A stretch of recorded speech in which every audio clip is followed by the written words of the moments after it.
Hello everyone.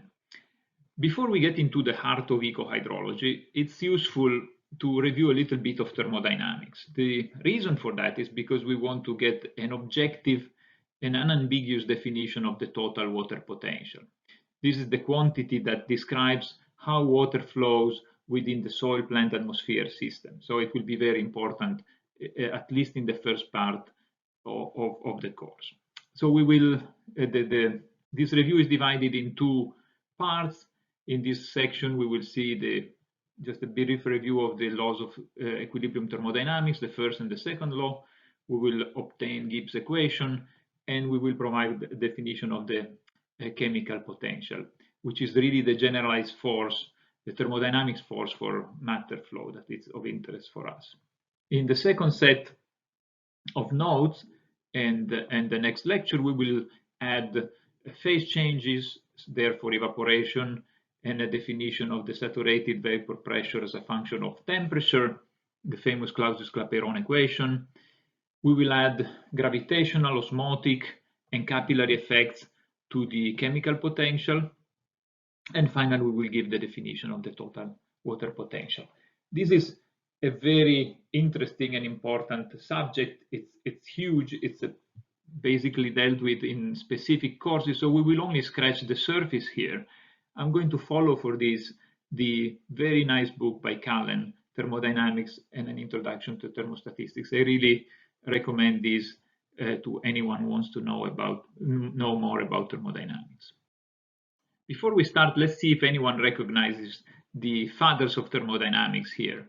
Well, on the top left, this fellow here, this young Frenchman, is Sadi Carnot, the true father of thermodynamics. He proposed his famous theorem in 1824, and the poor guy died of cholera at 36.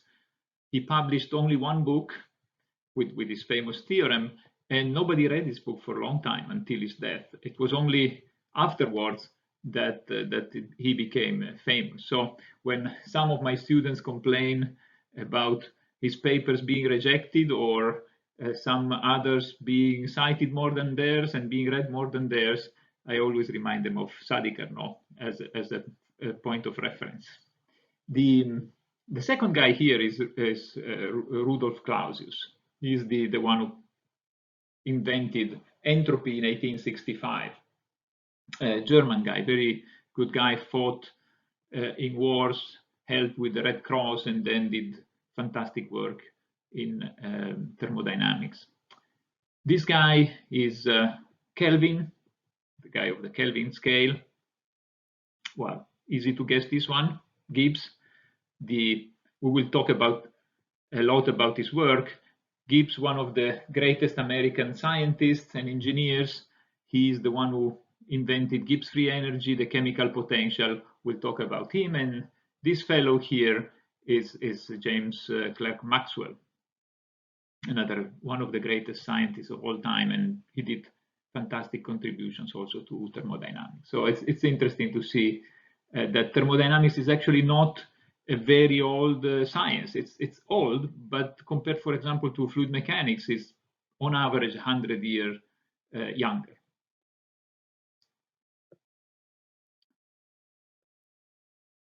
Okay, so thermodynamics, we will mostly deal with idealized conditions. As always in science, we select simplified cases. So we will start with the so-called simple systems. What do thermodynamicists mean by simple systems? These are homogeneous and isotropic systems, parts of matter, uncharged, with no surface effect, so no capillarity, no electric, magnetic, or gravitational effects, no magnetic fields, no gravitational fields.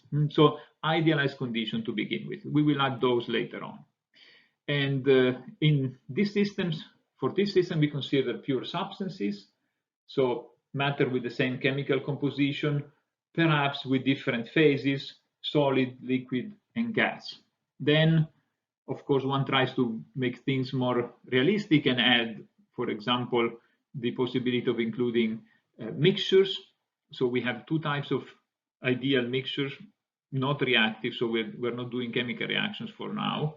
And so we talk of mixtures of ideal gases and or solutions, meaning diluted solution, which is very important for us. Nutrients in soil solution, nutrients in the sap of the plant, or in salt in seawater, in brackish waters, and so on. We will, as I said, after dealing with simple cases, we will add the effect of surface tension, capillarity, and gravitational effects to the chemical potential. Thermodynamics, as we know, adds two important laws, the so-called first law and second law, to the other laws of physics that we know from elementary courses, like the conservation of mass, the conservation of momentum, and the conservation of energy. So these two laws that we will describe briefly together in a moment are the first law, which is states the energetic equivalence between work and heat transfer. So at the end, they're both forms of energy transfer, and they reveal the existence of a form of energy that was not known before, which is the internal energy. So there is this state function underlying the first law. The second law is the law of entropy change. It's the one that is related to the spontaneous tendency to equilibrium, the irreversible tendency to equilibrium. And practically speaking, it has to do with the fact that, yes, energy, heat, and work are equivalent forms of energy transfer, but in terms of energy, but they're not qualitatively the same. Having work available is more useful, is more noble than having heat available, from which we can extract less work. So from work, we can extract equal amount of work in ideal condition, but from heat, we can only get, according to Carnot's theorem, a certain amount of work, possibly. So thermodynamics deals with different systems. These are, again, idealizations that are useful for us. And so it's useful to distinguish that when we select a system here, and the rest is the so-called environment, or the rest of the world, as they call it here, the system can be isolated, meaning that there are transformations, there may be transformations inside, but there are no exchanges of anything, shape, work, heat, or mass with the rest of the world. The system can be closed meaning that there is no mass flow between the system and the environment, but there could be fluxes of energy. And the first flux here indicated as dq is the flux of heat. In this case, I showed it as entering into the system, so adding energy to the system from the rest of the world. Or the system doing work, this delta W, from the system done onto the environment. And finally, sorry, here it's hidden, but the word here is open. You could have open systems in which you have both exchanges of energy and exchanges of mass. This dN is, in this case, an infinitesimal amount. I consider here infinitesimal transformation, but one could certainly consider also finite transformations in thermodynamics. So this dN is the infinitesimal amount of matter, n is the number of moles added or subtracted from this open system. So in thermodynamics, as you probably all know, we distinguish between two types of variables. There are extensive variables. These are the variables like volume, mass, number of moles, energy, this U, which is internal energy, entropy, we will see them later on, that are proportional to the size of the system. If the system is homogeneous, like meaning we have a certain mass, amount of matter, we divide it in two, and so we take just half of it, and this will have half of the volume, half of the internal energy, half of the entropy, and so on. We also have other types of variables instead that they are intensive, meaning that they don't depend on the system size. These are, for example, pressure, temperature, and the chemical potential. We also have specific quantities of the extensive variables that become intensive, like density, molar volume, specific energy, and so on. But really, pressure, temperature, and chemical potential are the main ones. One thing to notice here is that specific energy, for example, energy with respect to volume, with respect to mass, or with respect to more number of moles, or even weight, assumes very interesting units. For example, energy per unit volume is a pressure. So many times you see units of pressure, for example, Pascal, and that should not deceive you. That is actually underlying a variable that has the meaning of energy, not necessarily directly a pressure. If you take energy per unit mass, you'll get velocity squared, which doesn't mean that you're squaring a velocity necessarily, but it's an energy divided by mass, or energy divided by weight, which we do often in hydraulics and in hydrology. And so energy is joules, meaning Newton per meter. You divide it by weight, which is Newton, you get meters. So it's a length, and or also called head. Now, having a length may be deceiving because it's hardly related to an energy. We need to keep in mind that those are indeed a specific energy. The beauty of having a length is that we can draw to scale energy lines and so on, and just do drawings of energy transformation in a very nice way. But we know from physics that there are different forms of energy. Let's take the classical example of a pendulum. An ideal pendulum that is swinging back and forth forever in ideal condition with no friction.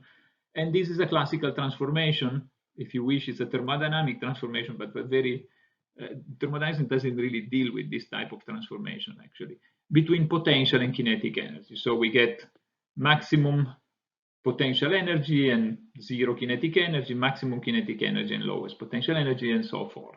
We know that energy is conserved, so kinetic energy K plus phi, which is my potential energy, is conserved.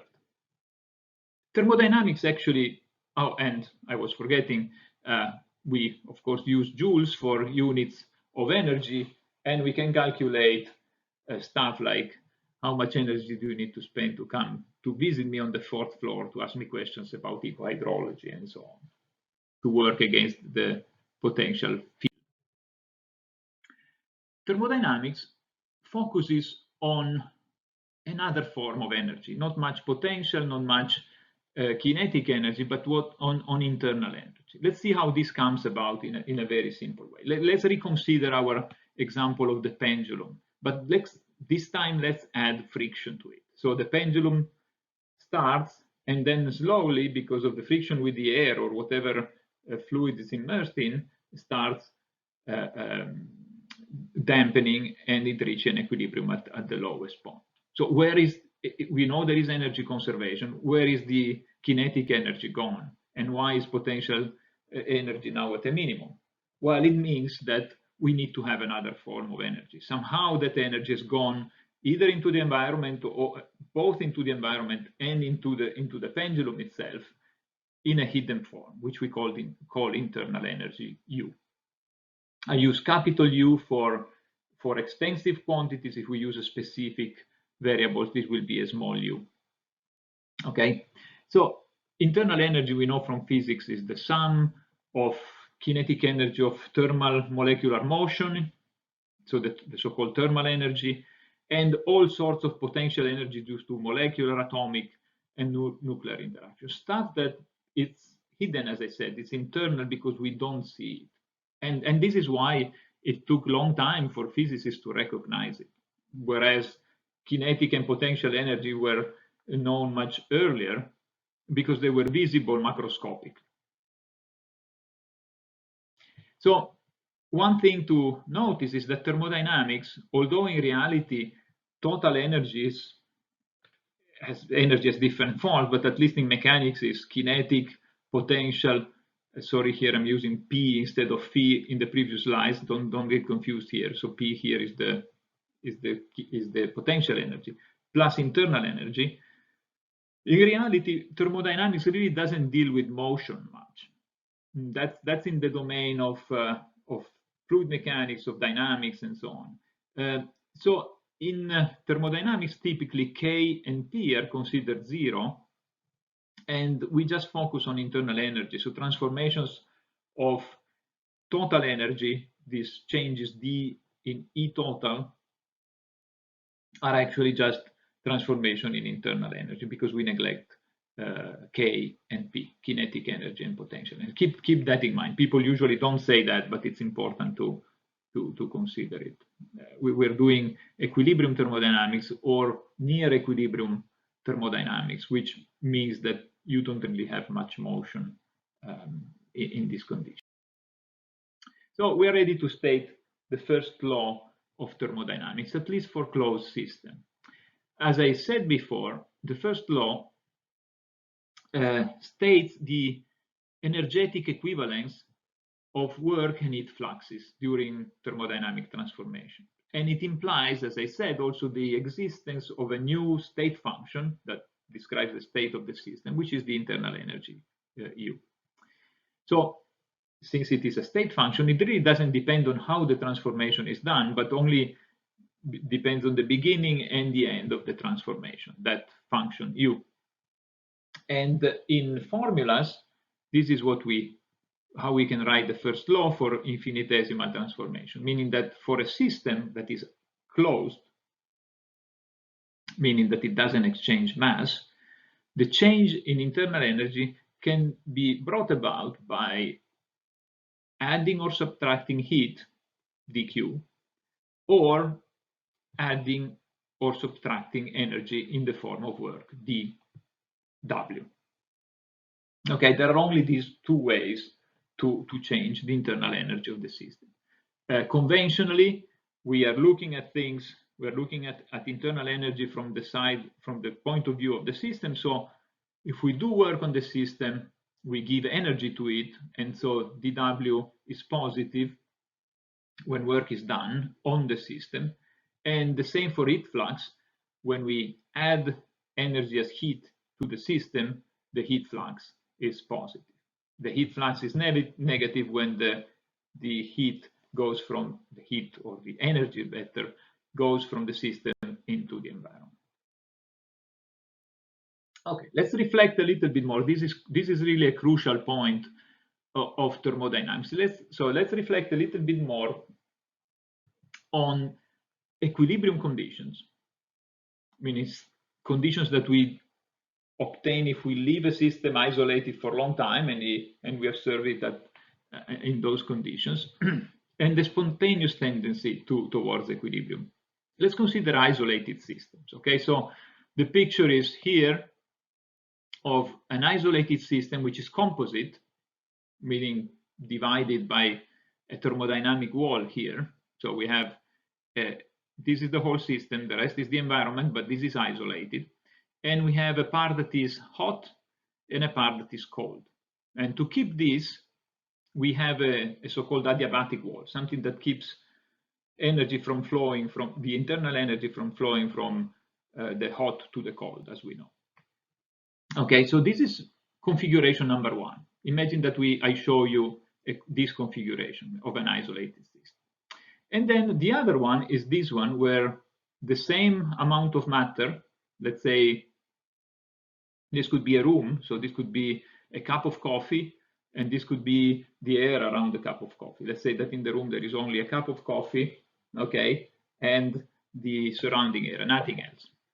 And I show you another picture or another configuration. Let's say you cannot see temperature from a picture, but maybe it's an infrared picture where now you have the cup and the surrounding area with the same temperature. Okay, same. Now it's equilibrated. And now I ask you the following question. Suppose I tell you that the only thing you know is that the system is isolated. Which one precedes the other in terms of configuration. Is this first in time or is this first in time? Well, the answer is pretty obvious, but it's profound. We know by experience that we can say with practical certainty that this was earlier and this was later. We've never seen a macroscopic system spontaneously going from same temperature to different temperatures.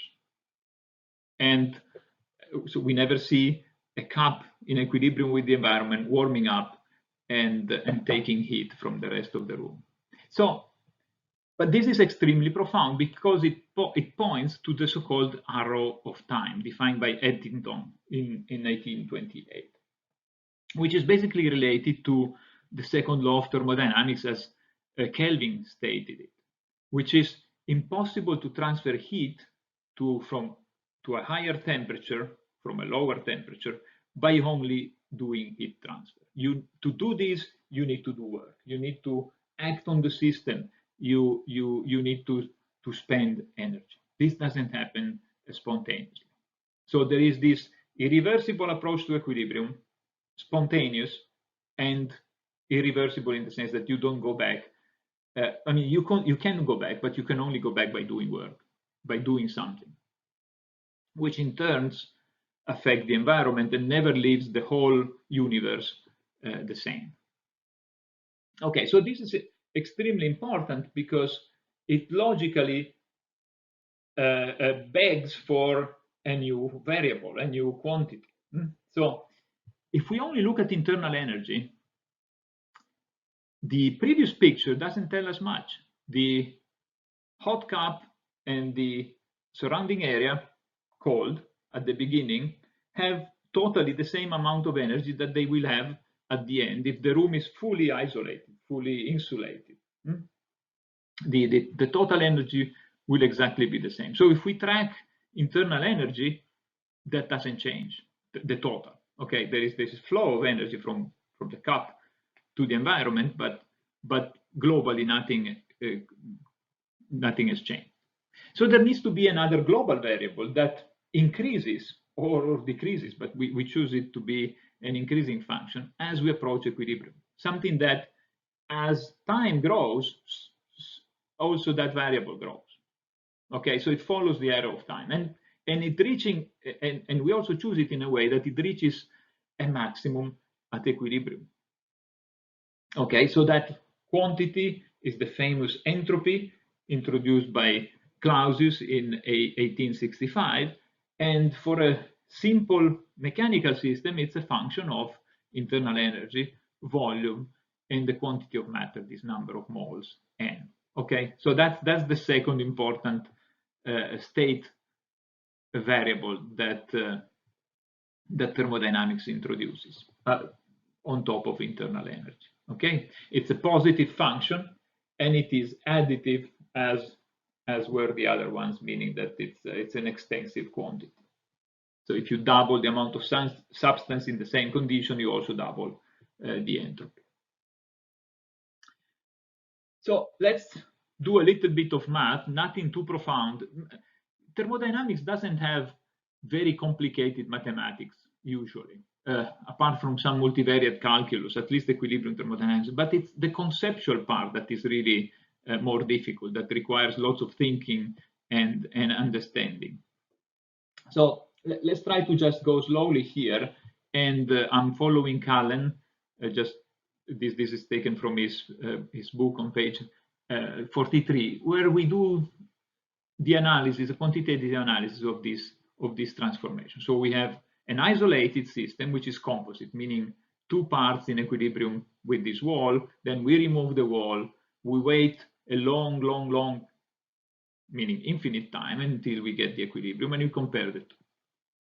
Okay, so this is, imagine that to make this simple, let's assume that there is no volume and no mass change. So it's a purely thermal system, like two pieces of metal at different temperature, where the heat transfer doesn't imply much changes in volume or anything else. Okay, so we can say that entropy is now only a function of internal energy. We don't bother about changes in, as I said, in volume and number of moles. So between here and here, let's call 1 suffix 1 for this part of the system and 2 for this part of the system. So we know that if we take the internal energy of 1 plus 2, before and after, this remains constant, and we call this UC, U of the composite system. And we also know that entropy is additive, so entropy is a function of the internal energy at the beginning of 1, so S1 plus S2 of U2. And the sum of these gives us the entropy of the composite system, and this one, by our design, is something that doesn't stay constant, but changes and increases to a maximum as we get to the equilibrium. So at equilibrium, the differential, if we do virtual changes of internal energy around here, we see that the entropy of the composite system is at a maximum. It can only, if we do variation, you just go down this top of the hill that you are at equilibrium, okay?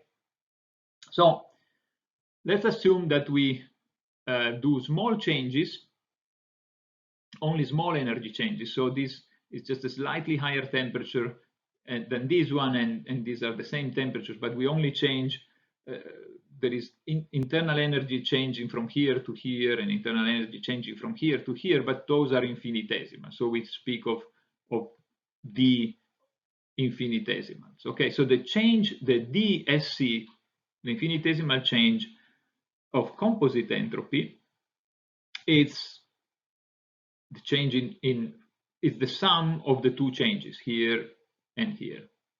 And these guys are simply given by a Taylor series expansion. ds du of system 1 times the change in du for system 1. And the same for the second part. So ds du times how much the internal energy has changed in system 2. Now,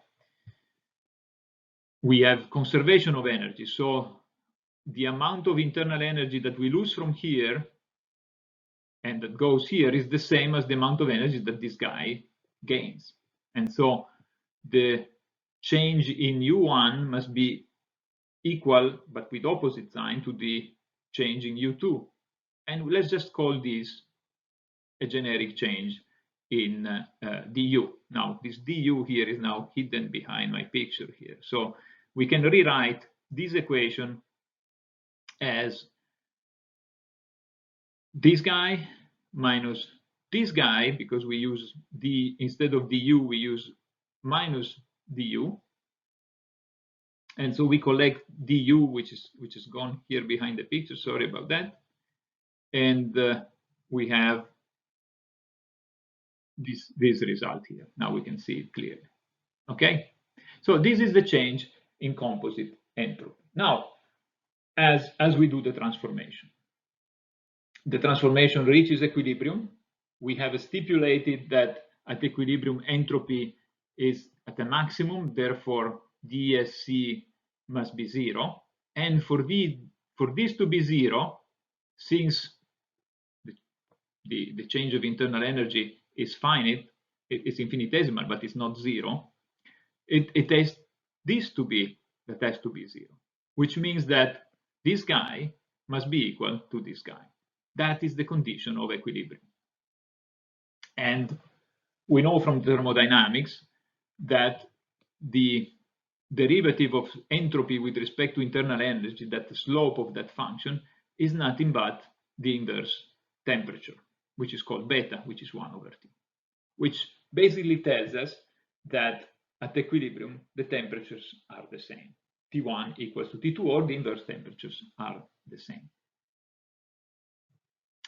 And these are pieces that we will use later on. So let me also make another observation here that comes from looking a little bit more closely to this expression here. So we see that ds over du is equal to 1 over T. Now, du is the change in internal energy of either of the two parts of the composite system. But if you think about it, it's also how much energy has gone from one to the other. So du is actually equal to the heat transfer between subsystem 1 and subsystem 2. So we can call this also dq. Now, if this is dq, and this is ds, and this is t, we can rearrange this expression to provide us with an important definition that we have in thermodynamics, which is the infinitesimal change of entropy is the heat flux divided by the temperature. Notice that this is Kelvin temperature, not any temperature. This needs to be expressed in the Kelvin scale, which is the official temperature scale for thermodynamics. So there is something interesting here happening, which you well know, but it's good to do it formally once, because then we will see how that applies also for other quantities, especially for the chemical potential at the end of this lecture, which is that temperature is actually like a potential function, something that drives the flow of something, or a generalized force, as they say in thermodynamics, for heat flux.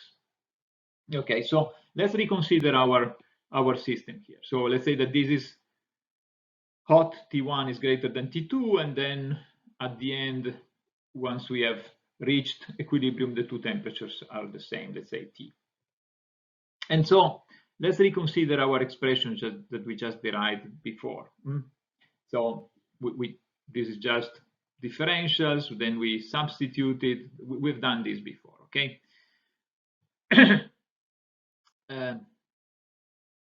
This is just the inverse temperature of subsystem 1. We just saw that is the definition from thermodynamics. We will repeat it later on. And this guy here is the inverse temperature of subsystem 2. So we can write this as 1 over T1 minus 1 over T2 du, okay? And this is ds, sorry, I forgot the C here. But it's basically a change in entropy.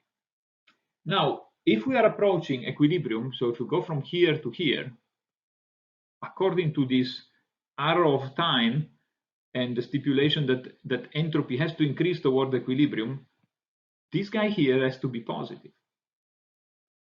While if this is true, this, since T1 is greater than T2, this is negative, which means that du needs to be negative. And if du is negative, remember du was also du of the system 1, whereas du of the system 2 was minus that. It means that the flux du, which is also the heat flux dq, has to go from the hot body to the cold body. So the heat flux must follow the gradient in temperature. So temperature acts as a potential of the heat flux, which is a very interesting quantitative statement. Another way to say it is that temperature is a generalized force for the heat flux. Okay, now we are ready for the second law after having introduced the entropy. Okay, so we have seen that entropy is another state function. People describe it as a sort of measure of disorder of the state of matter. More heat, more temperature, more disorder, higher entropy. Sometimes it's a good intuitive way to think of entropy, but don't take it too literally. Many times it's not a good idea.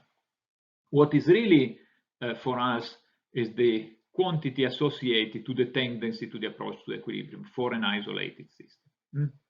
So more generally, as you study thermodynamics, you realize that entropy is the variable that allows you to differentiate between the quality. And energy doesn't come with the same type of quality. As I said before, work, which is force and displacement, you take something, you move it, You take a macroscopic body, you move it from here to here. And then this can go down and do work against the gravitational field. It's more organized. It's a more noble, useful way of exchanging energy. Heat, you do work, you warm up something, you do work. So you warm up something, you transfer heat. Once you have this something that is transferred as heat is less useful, you can do less work. Okay, so it's because the internal part is more disorganized, and Carnot theorem tells that you can only extract so much of the energy that you have put in.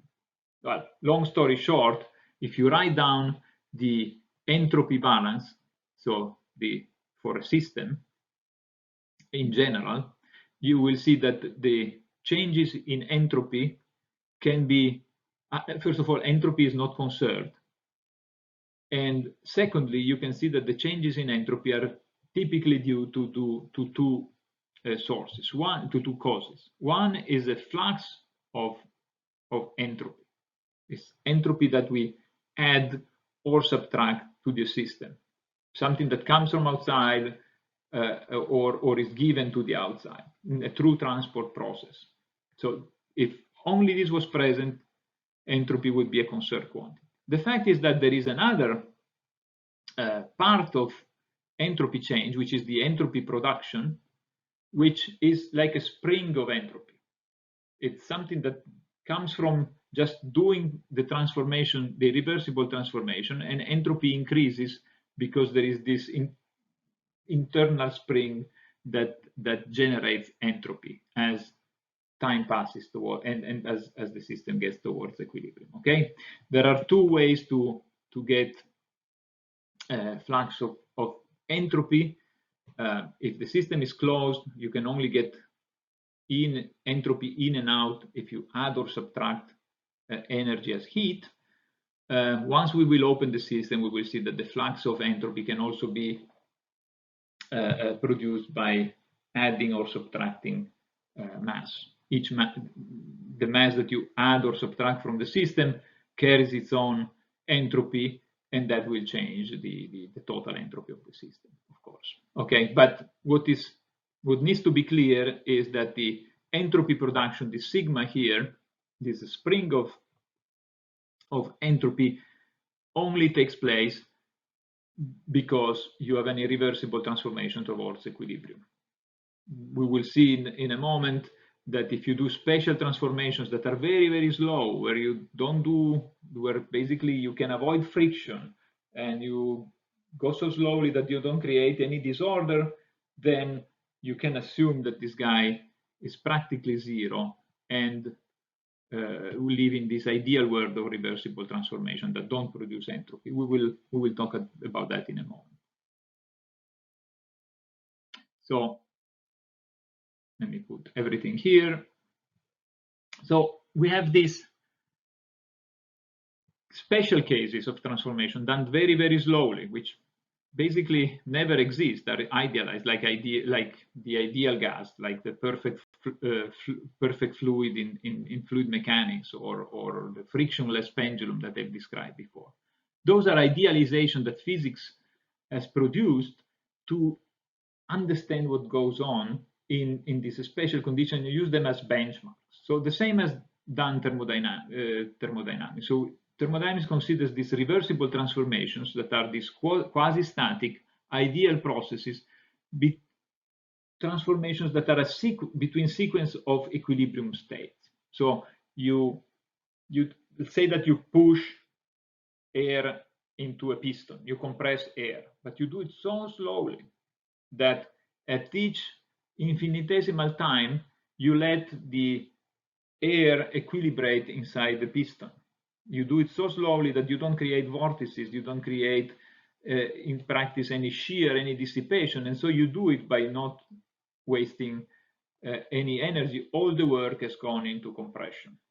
This is, for example, an irreversible compression, a reversible compression. So these are reversible transformations that are called ideal quasi-static transformations. Why are they useful? Because in spite of the fact that they don't exist, because these are theoretical benchmarks. They allow us to understand how the system behaves from one to the other, and how much theoretically, how much work theoretically, how much heat theoretically, and so on, you need to spend or you gain from going to state A to state B. Is that the reality? No, but it's the minimum or the maximum, depending on how you look at the process, that you can do. The reality can only get you as close as these processes as possible, depending on the degree of reversibility. So it goes with what I've said, that any of these transformations is mathematically characterized by the fact that they're not irreversible, they are reversible, so they don't produce entropy. None of these idealized transformation has a sigma. Sigma is always zero. So there are only, if there is entropy change, which can happen, it's only due to entropy fluxes in the entropy balance. Okay, and if we do these things ideally, reversibly, we can have a reversible heat flux, which is called dq reversible, which is associated with an entropy, as I said, flux, which, remember the formula we obtained before, is ds is the amount of heat that we exchange reversibly divided by the absolute temperature. That's the reverse definition of the reversible heat flux. We also have a reversible mechanical work that is dW reversible, which is minus the pressure times dV, the change in volume, the famous PDV of thermodynamics. So as I said, for example, compression or expansion, you do it so slowly that pressure inside is always the system, the piston is always defined. You have an infinitesimal change in volume, and that's the amount of work you do. By the way, this definition of mechanical work as minus PDV is consistent with the notion of work that we know from basic physics of force times displacement. Now, pressure is force per unit area. dV, if you consider a cylindric piston, for example, just for simplicity, dV is the area times dx, the displacement of the piston. So you can simplify these two areas, and you see that the work is either PDV or force times dx. What about the negative sign?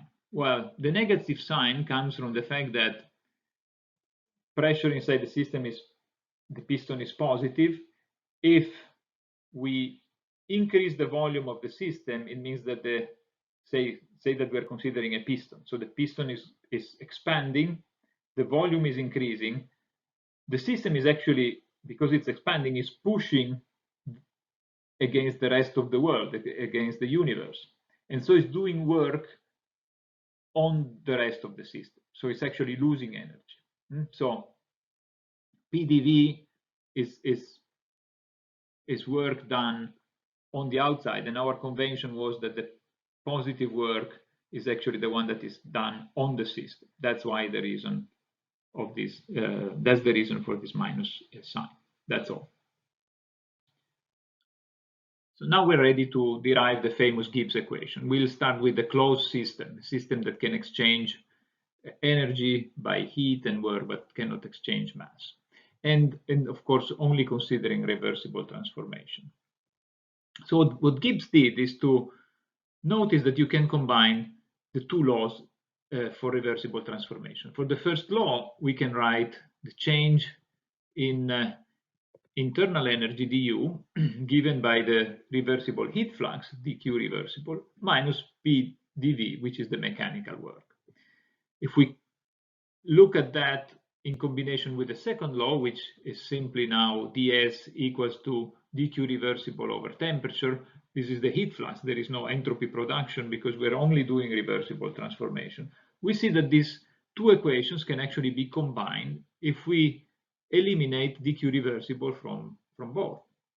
and that's what Gibbs did, and came up with this famous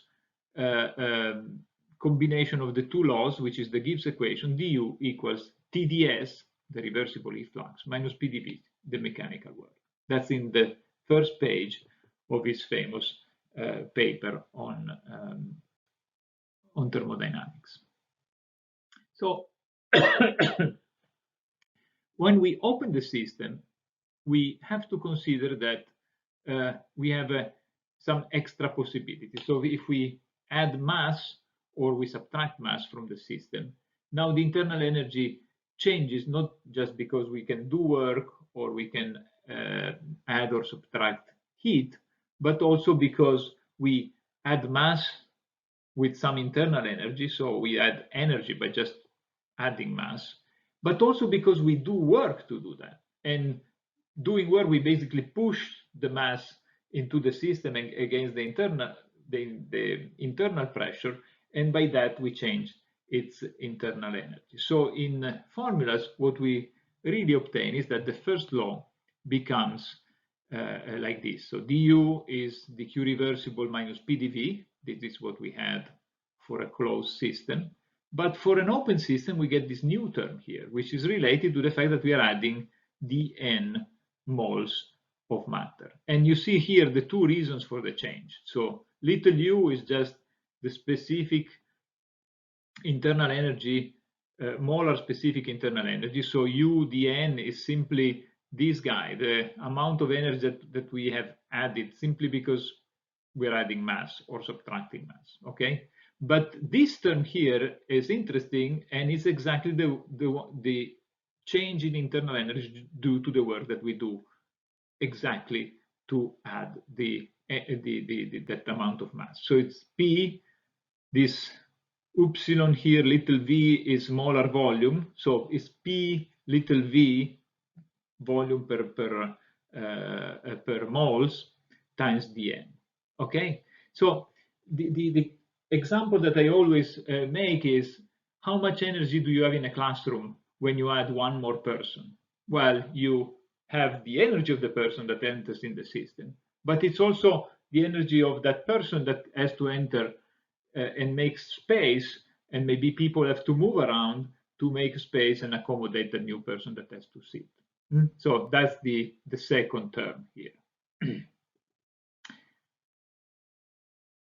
The dn, as I said, is the change in the number of moles, okay? Avogadro's number of particles of that substance. Now, for those of you who know already well thermodynamics, they will have noticed here that u plus pv is another important thermodynamic function, which is enthalpy. And so by introducing the molar specific enthalpy, remember small capital letters for extensive quantities, specific quantities at the small letters. So little h is u plus pv, this is enthalpy. We can rewrite the first law for open system and only for reversible transformation as follows. du is dq reversible minus pdv plus h specific, molar specific enthalpy dn. Okay, so that's the new first law. For the second law, always for reversible transformation, now we still have no entropy production, so sigma is 0, but we have two forms of entropy flux. The first one is the one we had before. You can transport entropy by adding or subtracting heat, and this is the amount of entropy that is associated to it.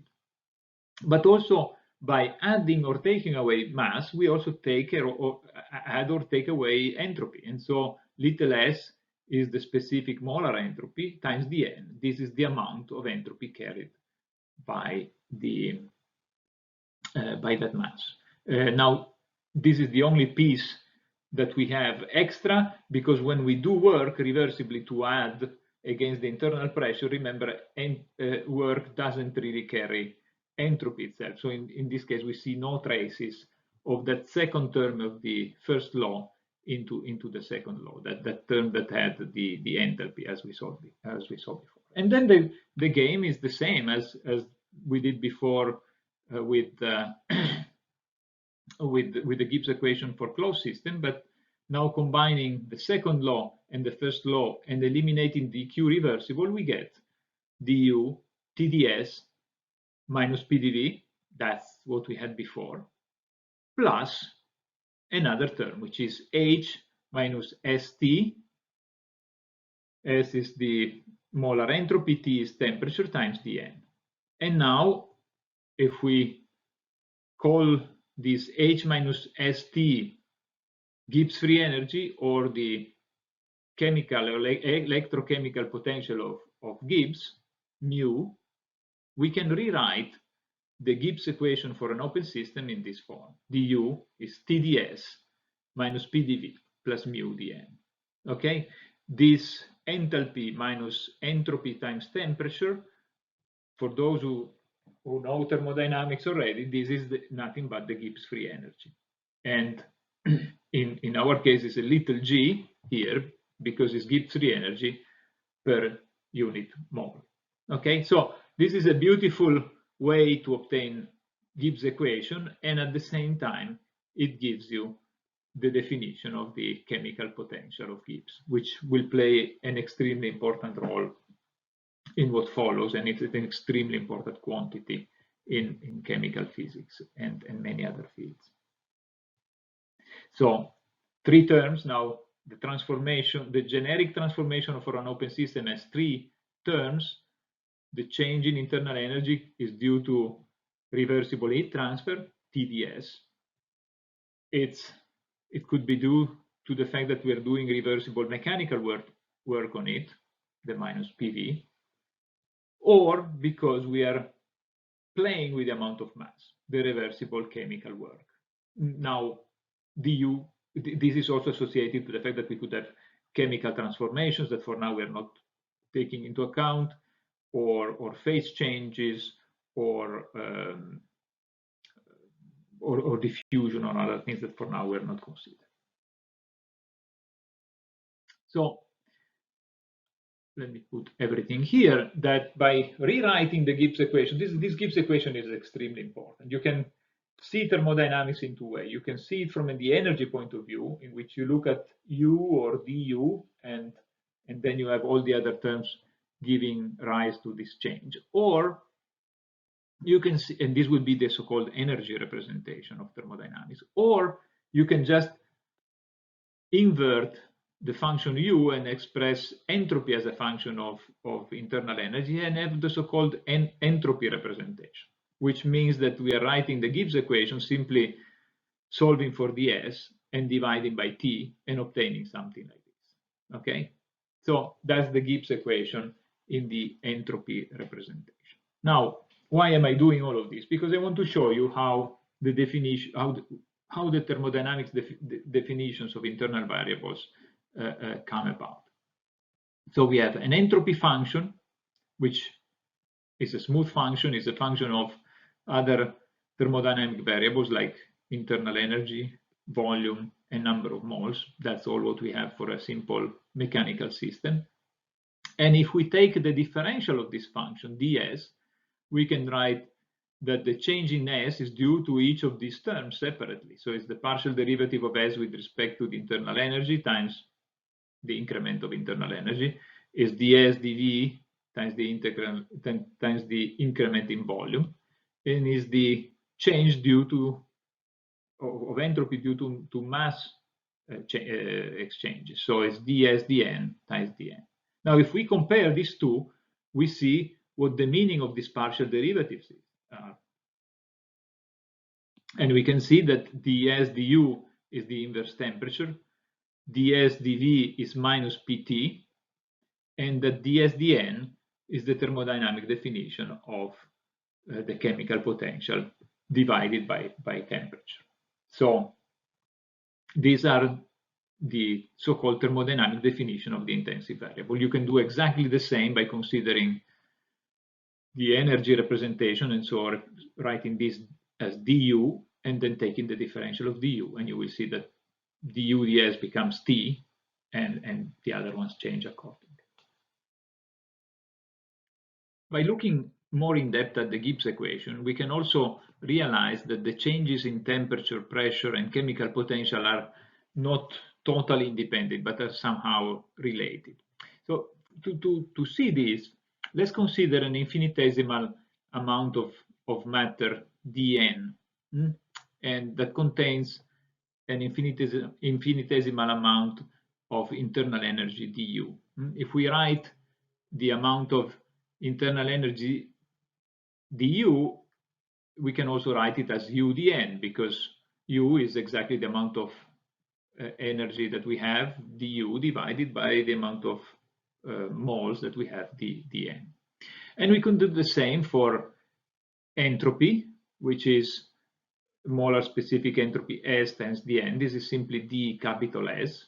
And we can do the same for dV, writing the volume as molar volume times dV. And dn, we already have the amount of mass here. So we can consider now, let's keep fixed temperature, pressure, and the chemical potential. And let's imagine that we integrate in dn. dn is repeated in all these terms. These mu, p, t are kept constant, and integrating simply means, in this case, if we keep all of these fixed, just adding more of the same matter in the same condition. So that at the end, all of this gets integrated. This becomes capital U, this becomes capital S. If we integrate between 0 and n, this becomes V volume, and this simply becomes N. This is the Euler equation that expresses internal energy as a function of all the other thermodynamic quantities, which is well known in thermodynamics.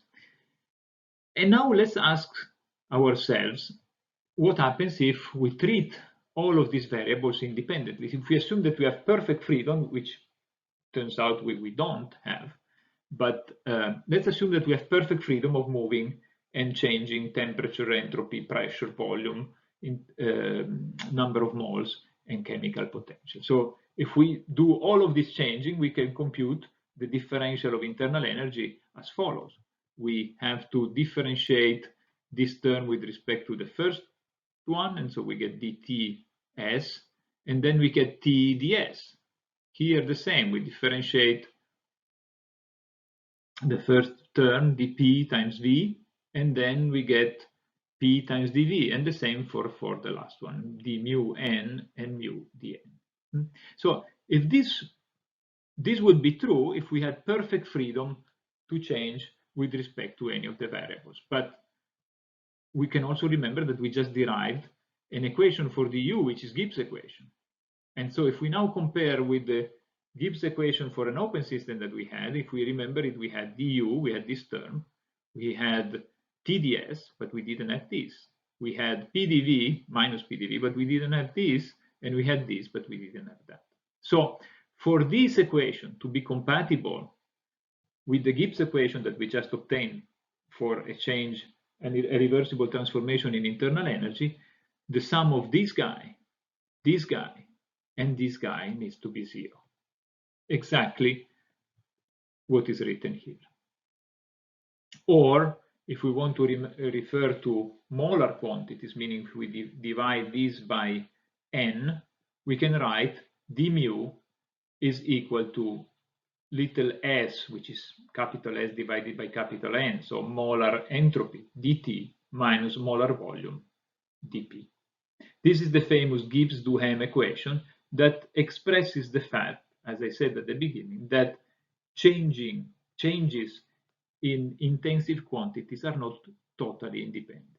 So if we change dt and we change dP, we cannot change at will d mu, but the change in chemical potential is given, and so on with all the other possibilities.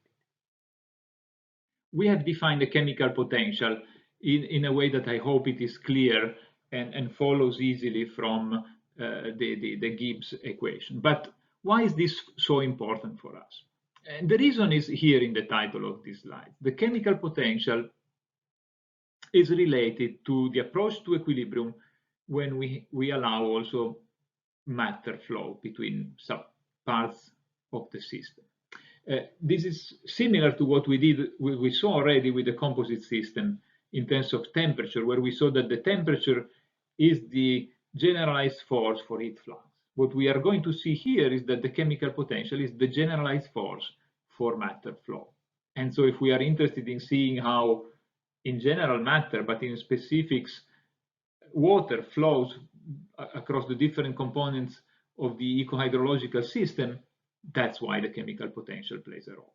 If the chemical potential is the same in all compartments, there is no water flow. If the chemical potential, if there is a gradient in chemical potential in the water chemical potential, then there will be a tendency, spontaneous tendency to movement, to flow of water. So let's consider again an isolated system, composite, so with a thermodynamic wall, but that thermodynamic wall now keeps, at the beginning, keeps a difference in temperature, but also gives a difference in the amount of, in the number of moles, in the amount of mass between subsystem 1 and subsystem 2.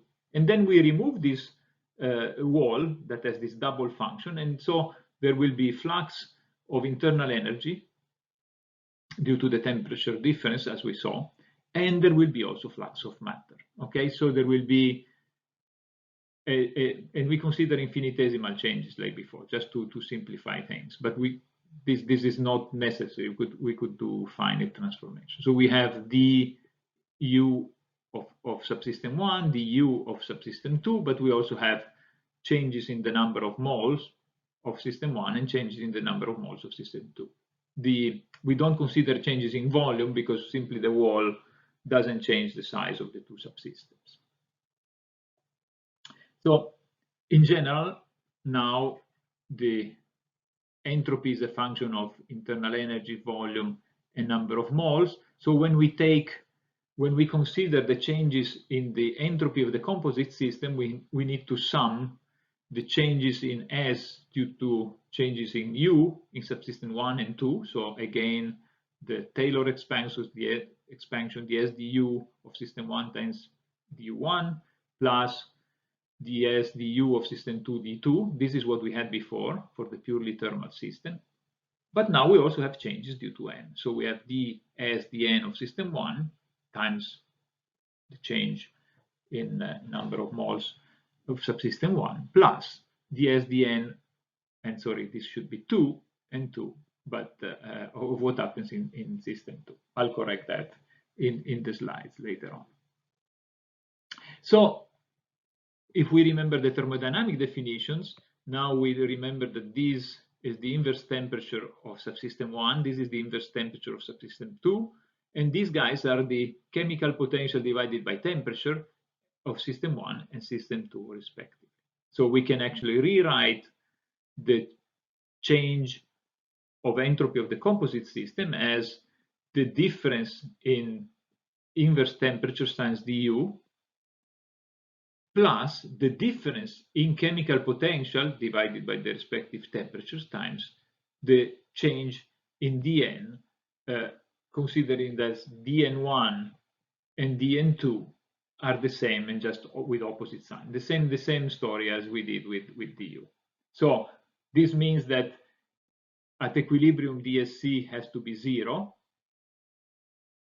and therefore, for this to be 0, it means that since du cannot be 0 and dn cannot be 0, is that both this and that have to be equal, meaning that temperature 1 and temperature 2 have to be the same, and the chemical potential of subsystem 1 and the chemical potential of subsystem 2 have to be the same. So we can see why the chemical potential acts as a generalized force for matter flow for the simple case of isothermal conditions. So T1 equal to T2. The previous equation simplifies, becomes the entropy of the composite system here is simply minus the chemical potential in 1 minus the chemical potential in 2 divided by the common temperature times dn, and this entropy change as we approach equilibrium in an isolated system implies entropy production and therefore is positive. Now, this guy, if the chemical potential in 1 is greater than 2, this guy is negative. For this to be positive, dN needs to be negative. Therefore, dN1 must be negative, which means, as we did before with the heat flux, that the mass flux must follow gradients of chemical potential. So the chemical potential, as you see, is the generalized force for matter flow. That's why it's so crucial for us. In general, the chemical potential is not just for matter flow, provides the generalized force for phase changes and for chemical reactions. So that's the reason why the chemical potential is so important, is so crucial, and plays a dominant role for theoretical chemistry. Thank you. Well, before I thank you, I was forgetting, we will consider mostly simple constitutive models, meaning that ideal gases will be mostly ideal. You know the equation of states, the mechanical, the thermal equation of state, the ideal gas constant, the expression for entropy, which is logarithmic in volume and temperature, or low volume and internal energy, and the expression of the chemical potential, which has two components, one that depends on temperature and a logarithmic dependence on pressure.